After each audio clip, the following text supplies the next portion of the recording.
All right. So, welcome everyone one more time.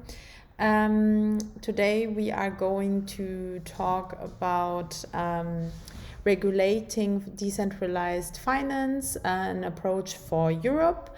And today, as a speaker, we have Erwin Foloda, who is a senior policy fellow at European Blockchain Association. Erwin has been involved in the blockchain sector since 2017, first as a startup founder in Canada and currently as a regulator and technical expert in Europe. He is a former economist with both the European Commission and European Central Bank. Currently, he is, as I said, a senior policy fellow at the European Blockchain Association. He frequently participates in working groups on blockchain and digital finance, both at EU level and internationally, including advising national governments and private sector on DeFi regulation and approaches. And his areas of expertise include tokenization, monetary policy, regulation, geopolitics, and payments. His current line of research focuses on the geopolitical dimensions of digital currency area competition and also the challenges of DeFi regulation in Europe. So, welcome, Erwin. I'm happy to have you here, and you can introduce yourself one more time if you want. I already did that basically for you, and it would be then great if you can share your screen. Okay. Hey, thank you very much for that warm introduction. It's a pleasure to be here, and I'm very much looking forward to giving everybody it's a 40 minute presentation, so I'll do my best to kind of encapsulate the main takeaways of briefly what DeFi is, and then the way that we at the European Blockchain Association are approaching what potential regulatory landscape for decentralized finance could look like in Europe. So without further ado, let me share my screen. Can you see this? Yes. Is this visible? Great. Okay. Yes. So to start, what is DeFi? All right. I'm sure that most people here are familiar with decentralized.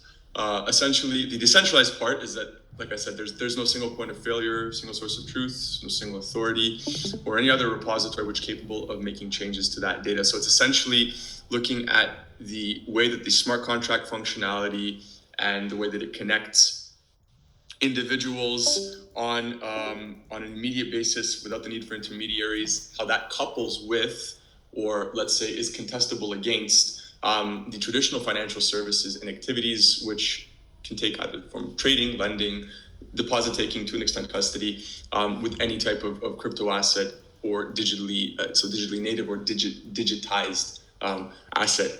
However, DeFi does not exclusively involve financial instruments in the sense that, Web3 primitives, which I will get to in a little bit, also encapsulate the broader issue areas of decentralized finance. So when you put them together, you take the smart contract functionality and you take the traditional financial instruments and artifacts and you distill them to their constituent parts, and you have an infrastructure that is contestable, composable, decentralized, and automated. And to that broader extent, we can call decentralized finance. Now, there's different layers to DeFi. So you have a foundational or decentralized blockchain protocol layer, which is what essentially allows smart contracts to function as the tertiary database. Then you have different layers that are built on top of that. For example, the smart contract application layer that then allows the blockchain protocol to provide the necessary inputs for those specific DeFi functions, which takes us to the layer 2, where all of the different composability or the Lego block functionality of decentralized finance exists. For example, like yield farming, and this also combines those existing layer 1s in various ways, which allows for greater access to new configurations, again, made composable through the use of smart contracts. And layer 3 is the aggregation layer, which is where most of us would do our engagement with DeFi platforms. And this is essentially where the information asymmetries, again, we'll get to this in a bit, end up existing. And this is where all of the front-facing UI is. Now, the tokens that are created, I put that in an asterisk at the bottom, they obviously exist in multiple layers, which allows them to be used either directly or indirectly by applicants, and also with respect to the way that these tokens can be rehypothecated across different chains. The role of code in DeFi is extremely important, obviously, because the open source nature of code allows for all of those functions and operate. Now, most of DeFi is arguably built on open permission, and public permissionless blockchains are pretty much the bedrock architecture that allows for that interoperability and interconnectivity between each different layer and between each other. And the smart contracts allow also the execution in a secure, verifiable fashion, working towards enforcing those on-protocol agreements, update different state changes, and then this results in the immutable, append-only, and arguably commercially viable applications of decentralized systems in general. And then this is what allows for transparency and equal asset rights. Now, the smart contract programmability allows for digital asset programmability. So, for example, programmability at the level of money rather than just at the level of payments, which allows you to do extremely interesting things in traditional capital markets. Programmable money would allow you to do things like bidirectional clearing. If you wanted to have, if you wanted to apply, for example, a programmable CBDC, so to use, let's say, constituent parts of DeFi architecture into a sovereign money system, for example, or into a fractional reserve banking system, like having deposit tokens that are programmable, it allows you to do different aspects which bridge the gap between like service function requirements that are built directly into the smart contract logic, right? The issue is that hacks, malfunctions, and other problems with the smart contract. So if you lose your keys, if there is a rug pull, if there is a cross-chain bridge hack, things of this nature, there's no lender of last resort, and there's really nobody coming to the rescue unless the protocol itself can claw back some of those proceeds. But it's not like obviously like in traditional finance, for example, if there's a run on a bank, if the bank has deposit insurance, you can claw back a portion, not all, but a portion of your lost funds. This doesn't exist in centralized finance. So essentially the counterparty risk falls heavily on the side of the user, and the agency at the same time is also heavily skewed towards the user as well. So because there's no intermediaries, okay, on the one side, you're in charge of your own finances, but on the other hand, you're also equally as responsible for them.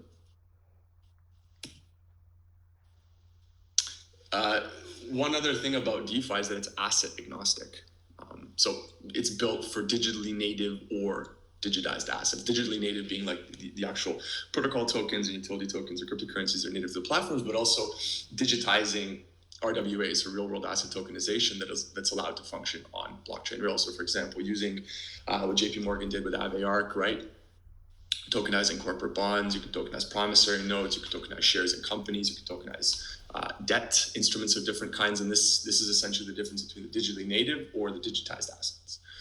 And then the fact that there's no inherent financial ontology to the nature of blockchain networks. Blockchain in and of itself is not inherently financial, it is inherently value neutral, but the value being the primary thing that is transferred across networks, right? The value doesn't have to be financial value. Identity has value in the sense of social provenance, right? So the blockchain itself is not, let's say, it's independent of, but also flows between that financial intermediation layer, right? And then this also has a relationship to the nature of those digital assets. From a regulatory perspective, this also has certain problems because when regulators look at DeFi applications, especially, they're faced with the immediate challenge of how to regulate an asset agnostic platform, right? And then the functions and features of those digital assets, well, that's what then ends up determining things like the utility, the valuation, and its legal classification, right? Just the same way that I'll give you a small example. If you look at the Digital Operational Resilience Act, which is part of the European Union's digital finance package, and you look at articles that dictate how third-party ICT risk has to be determined and has to be kind of qualified or ring-fenced. It basically requires the introduction of a management body It takes ownership of a management rulebook and management funds. Okay, but trying to apply that to a DAO is extremely problematic, because then you're almost inadvertently saying the DAO should have by default some sort of C corp structure, and because there's no management body to call on in the traditional legal sense, well, then you can make the argument that defers to the developers. But do you hold developers liable at the level of a corporation? That's a contestable question. So in the case of DAOs, for example, digital assets valuation and legal classification are extremely challenging, because DAOs can have legal wrappers that allow them to be simple decentralized collectives or quasi corporate bodies, and it really does depend on the inherent let's say second and third order utility of the DAO outside of its own collective. Open source and composability. So I mentioned before that most of decentralized networks are open source, with that information and that source code being available for anyone to update, including the algorithms which then run the process. That does benefit from a lot of scrutiny and input, but it also allows for an easier way to find weaknesses, for example, through bug bounties or other things. The benefits of open source software is that anybody can plug and play and match. They can input improvements to the source code, and then this in different iterations allows the protocols to run smoother, to also prevent against things like future vampire attacks and other. Increasingly, we should also be focusing towards improving cross-chain bridge interoperability, because they were the largest source of hacks in 2022. However, the long-run potential of open source software is obviously better than walled or gated gardens, and it makes it a lot easier to precipitate financial inclusion and to build really interesting and composable financial infrastructure, which is not possible in siloed walled gardens. For example, if we just left the proliferation of blockchain to big tech companies. Now, like I said, that composability allows you to buy different or combine those different OSS programs, to create those new platforms, and then easily access those platforms for the liquidity and other features. And I just gave an example of a bottom. So at the bottom, so say like you buy a stable coin and you put it on a DEX, so a decentralized exchange, and then you move it to a lending platform where you're earning interest or yield, and then you can subsequently add that interest-bearing instrument to a decentralized liquidity pool. So this is what the OSS allows you to do in the long run, and it allows you to compose and move that stable coin and add different functionalities to that stable coin, for example, or different earning functions to that stable coin across different DeFi networks. Now, the taxonomy of DeFi protocols. Our position paper draws on a DG FISMA consultation paper that was published in October of 2022. And in this paper, the author describes different forms of decentralized finance protocols as either being autarkic, crossing, or off-chain. Autarkic being protocols that exist purely on-chain. Crossing are protocols that can interact with others, information process, example between shared ledgers, and off-chain, think of things like oracles. Okay, the main basis of that FISMA paper was focusing on the information asymmetries which are inherent in decentralized markets. And this is going to be important on the next slide.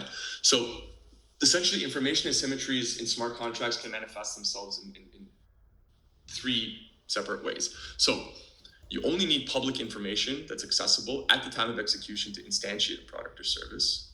However, pseudonymity and the on-chain transparency then allows those DeFi markets to allocate liquidity to solve novel products issues like flash loans or other forms of lending, which aren't possible in traditional finance because of the presence of intermediaries. Like, for example, you could argue that an automated market maker is a vast improvement on a central limit order book. Okay,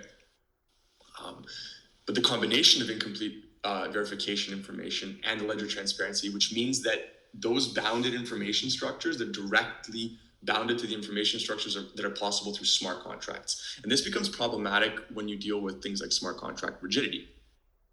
So the consequences of those information asymmetries, the first one is that pseudonymity makes it impossible to have under-collateralized lending. The second is that you have a price liquidity feedback loop. So for example, the market outcome in a given period, it depends on, let's say you're an agent, it depends on your expectations of a market outcome in future periods. So if you have a higher price expectation, that's going to lead to more lending and higher prices in the current period based on the expectations of the future period, right? But it's a self-perpetuating loop where the price is determined by the liquidity, is determined by the price, is determined by the liquidity. And this is also because the information asymmetries identifying counterparties make it that way, okay? And then the third thing is that the smart contract rigidity makes DeFi lending and asset prices move with market sentiment. So this is that final piece where you see how the price liquidity feedback loop actually ends up in practice. And then the fourth one I added there is not directly related to information asymmetries, but it is a consequence of composability, which is rehypothecation risk. So for example, let's say that I place a token in a liquidity pool and I receive a pool token. Then I take that pool token as collateral into another DeFi protocol and I get a new pool token. And then I take that new pool token as collateral into yet a third DeFi protocol, and so on and so on and so on. If there's any shock or any failure or any issue that breaks that rehypothecation chain, it has negative feedback loops and an exogenous or an endogenous shock that reverberates through both ends of that system, so forwards and backwards, right? It's multi-directional, which is extremely problematic. So with that being said, we got together with Dentons and with Unstoppable Finance, and we thought about this issue, and we figured that one way to overcome information asymmetries is, number one, we need a Web3 primitive identity for decentralized markets. Now, it's probably a little premature to assume that regulatory authorities are going to let pure decentralized pseudonymous DeFi exist in terms of financial markets. So the minute, or financial services, pardon me. So the minute that DeFi touches financial services, there's going to have to be some form of identification.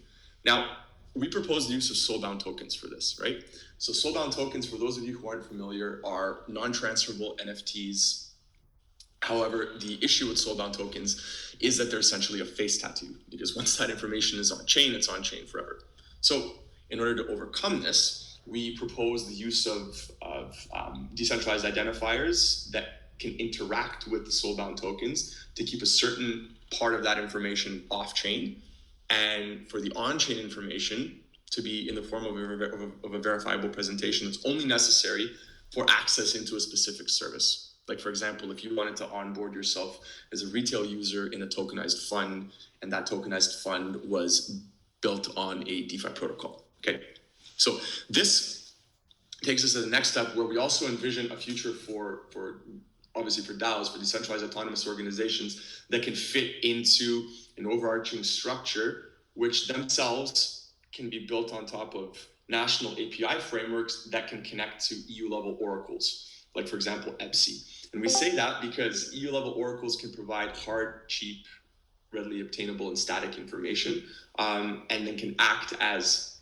an external repository feed for that trustworthy information and for attestations. For example, that would allow you to connect in Bundesdruckerei or your local DMV or a European Commission API or something of this nature to validate that you are you. And this is very similar to what Gaia X does, if anybody here is familiar with Gaia X, but they've built a trust framework and a federated data marketplace. It's built on a trust framework that uses verifiable credentials for a similar purpose, and they're aiming to solve this for industrial applications where data service agreements exist, right? So the way that this functions, for example, I'll run through it quickly. So you have, at the beginning, light nodes would start a request to run services, and then the full nodes would ask to double check a service request on those data oracles, and then national repositories would provide data feeds to oracles and then confirm the service requirements through market API frameworks. And then the full nodes would allow the terms of service.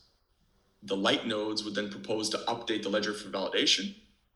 The light nodes would execute the services, and they would transfer the information to the full nodes. And then finally, the ledger would be updated on the DAO's full node validators, and then that would be propagated to the light nodes cross-border.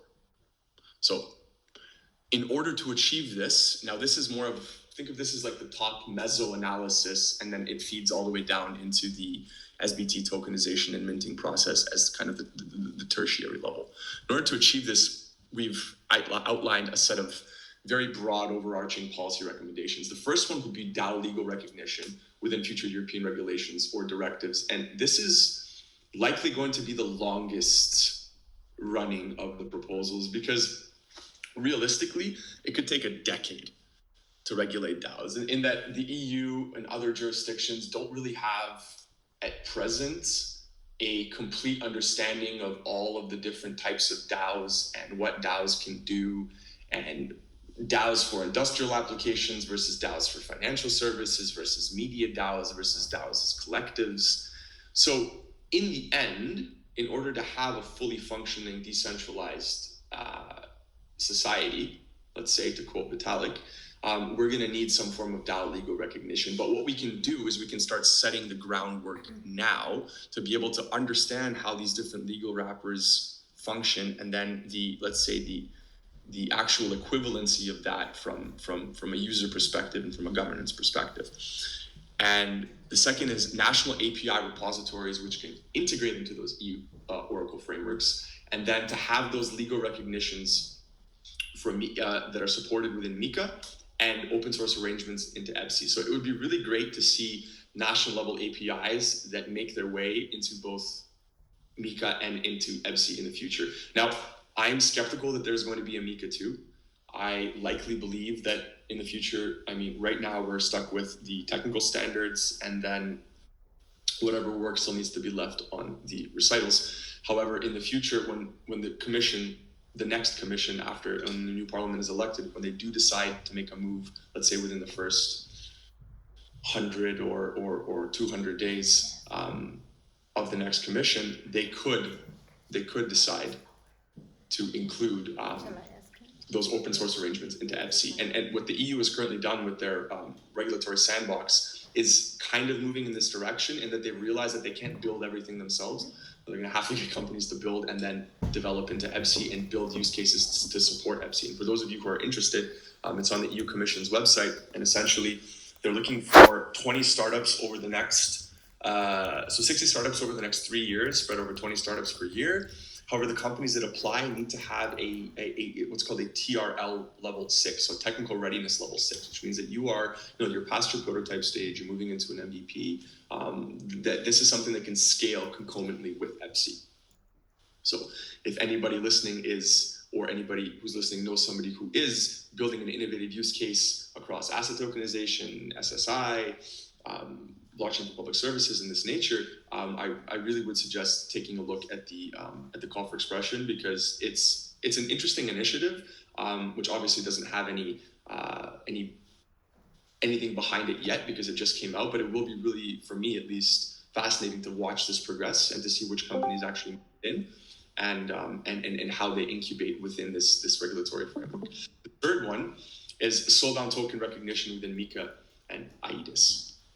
Now, soul-bound tokens are a form of self-sovereign identity, but they're a schema, right? So just like DIDs or W3C verifiable credentials, and EBSI supports API reference architecture for W3C verifiable credentials and for DIDs, and also I believe the Alastria blockchain ecosystem's decentralized identifier has made its way into EBSI. So it's not a stretch of the imagination to assume that soul-bound tokens could receive recognition within future EU directives or regulations, and especially with respect to EDIS, because what the IEDIS 2.0 architecture at least is looking to build, and what Europe is looking to do is design the EU digital wallet. So if other verifiable credentials could one day be held within an EU digital wallet, then soul-bound tokens should be fungible across that as well.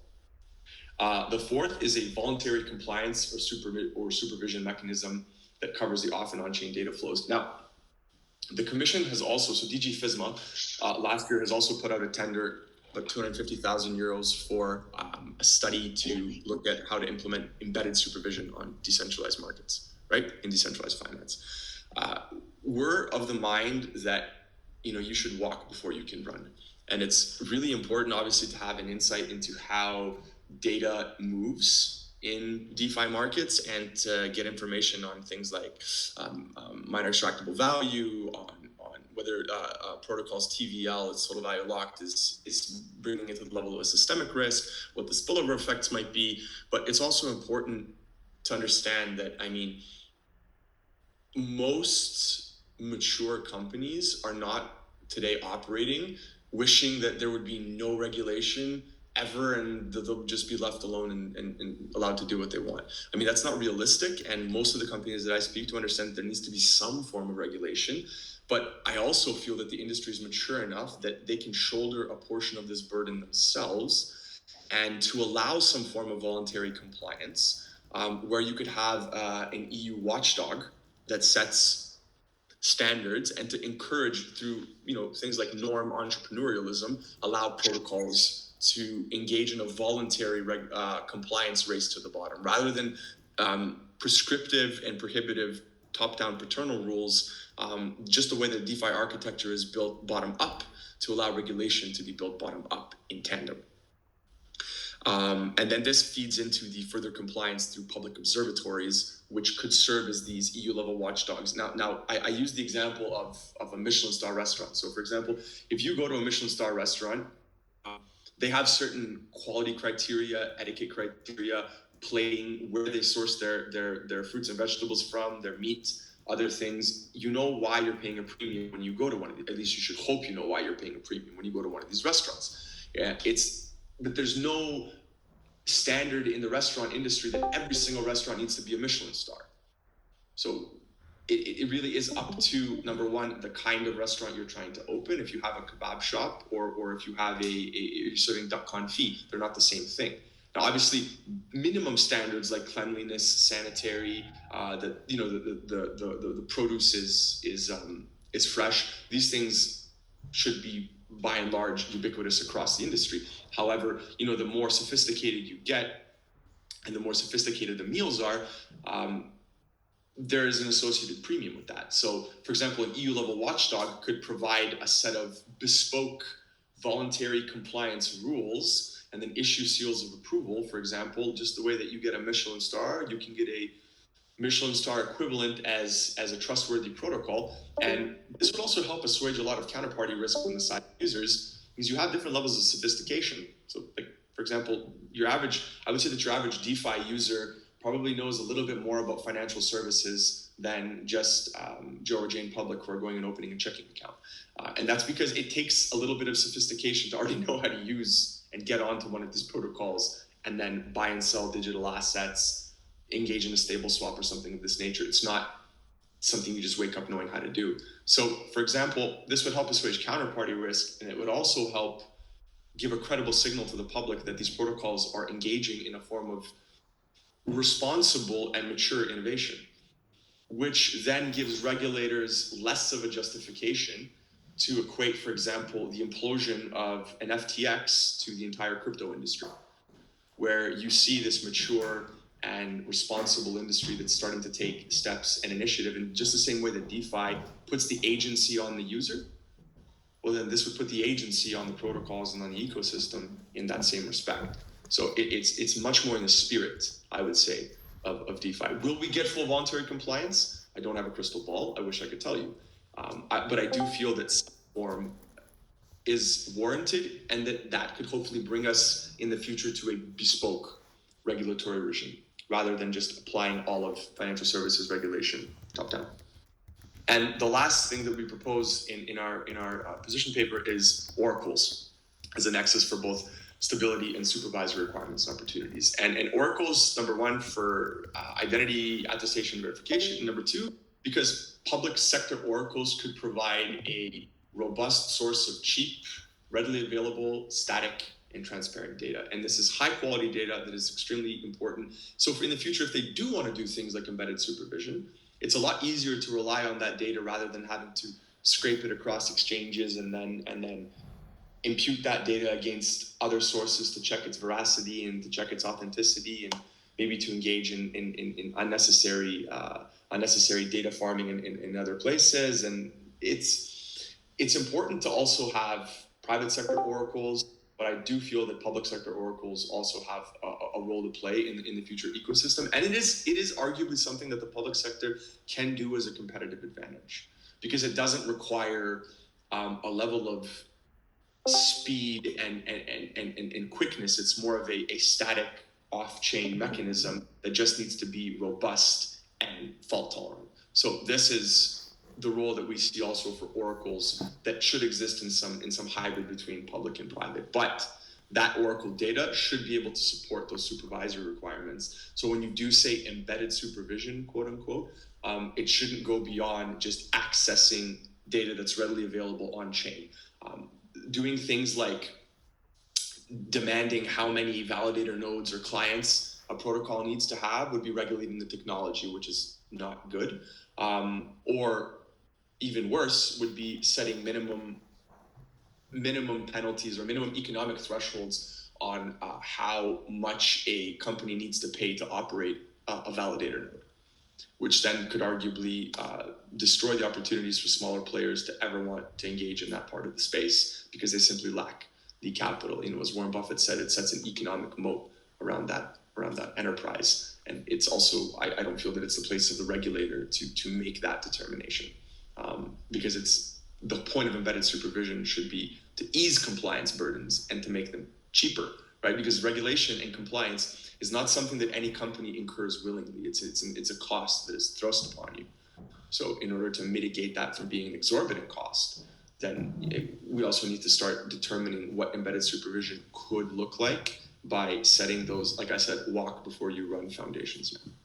So this, in a nutshell, is the kind of overarching regulatory position that we potentially see developing over the course of the next 3 to 5 years.